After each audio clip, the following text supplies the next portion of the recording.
Special feeling చూపించావా chicken ముక్క కాడ తప్పని రీతుని డెమోని అడుగుతాడు. ఎక్కడ చూపించావా అని రీతు అడిగితే ఎక్కడ చూపించావా అని డెమోని అడుగుతాడు. ఆ చికెన్ ముక్క తప్ప మనకి స్పెషల్ మూమెంట్ అనేది ఏముందని రీతుని అడుగుతాడు డెమో. ఆ మూమెంట్ తప్ప మనకి స్పెషల్ మూమెంట్ ఏమీ లేదంటూ డెమోని అంటాడు. మరి అంతమందికి అలా అనిపించిందంటే నువ్వు ఎంత స్పెషల్ గా ట్రీట్ చేస్తున్నట్టు అని డెమోని అడుగుతాడు. మరి అలా అయితే నేను నిన్ను స్పెషల్ గా ట్రీట్ చేయట్లేదు అంటే మరి చికెన్ పీస్ నుంచి అని నువ్వు అంటున్నావు. అందరూ ముందు నుండి పవన్ పవన్ అని ఎందుకంటున్నారు, కళ్యాణ్ అని ఎందుకంటలేదని రీతు అడుగుతుంది. ఎందుకంటే కళ్యాణ్ తో నా బాండ్ క్లియర్ గా కనిపిస్తుంది. తను నాకు వెరీ గుడ్ ఫ్రెండ్. నేను ఎమ్మోను కూడా ఫ్రెండ్ లాగే చూస్తాను అంటుంది రీతు. మనం డిష్ వాష్ చేసినవి అవే ఉన్నాయి కానీ మనకంటూ స్పెషల్ మూమెంట్ ఏది లేదు అంటాడు డెమో. సపోజ్ వర్క్ రిలేటెడ్ కాకుండా స్పెషల్ అనేవి ఏమొస్తాయి అంటే ఇద్దరం కలిపి స్విమ్మింగ్ చేయడం, అది స్పెషల్ అంటే నువ్వు వచ్చి వర్క్ చేయడం కాదు అంటాడు డెమో. అని నీకు ఎప్పుడూ అనిపించలేదా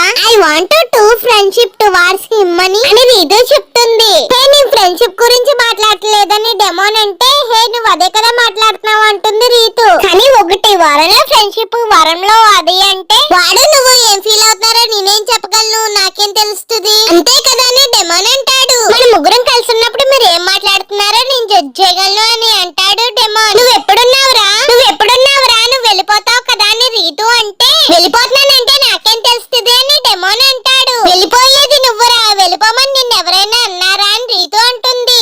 సరే ఆ పాయింట్ కే వద్దామని రీతు అంటే ఎప్పుడైనా ఫస్ట్ నన్ను నువ్వు పిలిచావా